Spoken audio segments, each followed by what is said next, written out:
से इम्पोर्टेंट खबर आ रही है, अगर आप कुवैत में रहते हैं तो आपके लिए ज़रूरी है। सबसे पहले खबर की तरफ बढ़ते हैं। खबर ये है, कुवैत के अंदर जितने भी एजुकेशन सेक्टर हैं सभी में चेकिंग हो रहा है। ख़ास करके टीचर का 1,40,000 से ज़्यादा लोगों का चेकिंग हो रहा है कि जो भी टीचर ने किसी भी तरीके से कोई भी एजुकेशन सेक्टर में अगर किसी भी बंदे ने फ़र्ज़ी डिग्री देकर, फ़र्ज़ी एजुकेशन सर्टिफिकेट वगैरह देकर अगर कोई भी जॉब हासिल की है तो अगर पकड़ा जाता है इस दौरान, चाहे वो विदेशी हो या फिर किसी भी तरीके से कोई भी बंदा हो, कुवैती हो, तो 5 साल की सज़ा और बड़ा फ़ाइन उस पर लगने वाला है। तो सावधान रहें, सतर्क रहें। अगर आपने ये काम किया है तो आपके लिए परेशानी होने वाली है। बात कर लेते हैं, यहाँ पे मिनिस्ट्री ऑफ ट्रैफिक की तरफ से एक बड़ा अपडेट दिया गया है कि अगर आपकी गाड़ी किसी भी तरीके से ज़ब्त की गई है, चाहे आप पर फ़ाइन लगा किसी भी तरीके का, अगर कोई मुकदमा वगैरह नहीं है, खाली आपने कोई सिग्नल तोड़ा था या फिर फ़ोन चला रहे थे गाड़ी चलाते हुए या फिर कोई ऐसा मसला है,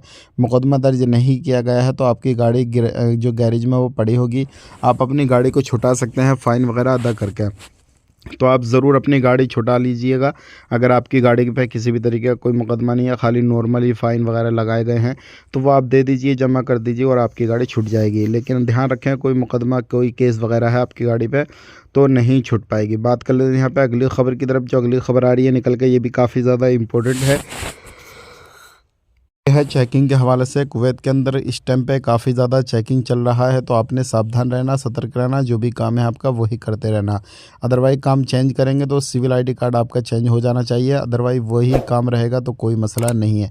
यही थी आज की इन्फॉर्मेशन कुछ जो कि मैंने आप तक पहुँचा दी। वीडियो अच्छा लगा लाइक करें, शेयर करें। आप अपना ख्याल रखें, अपनी फैमिली वालों का ख्याल रखें। Take care, bye bye.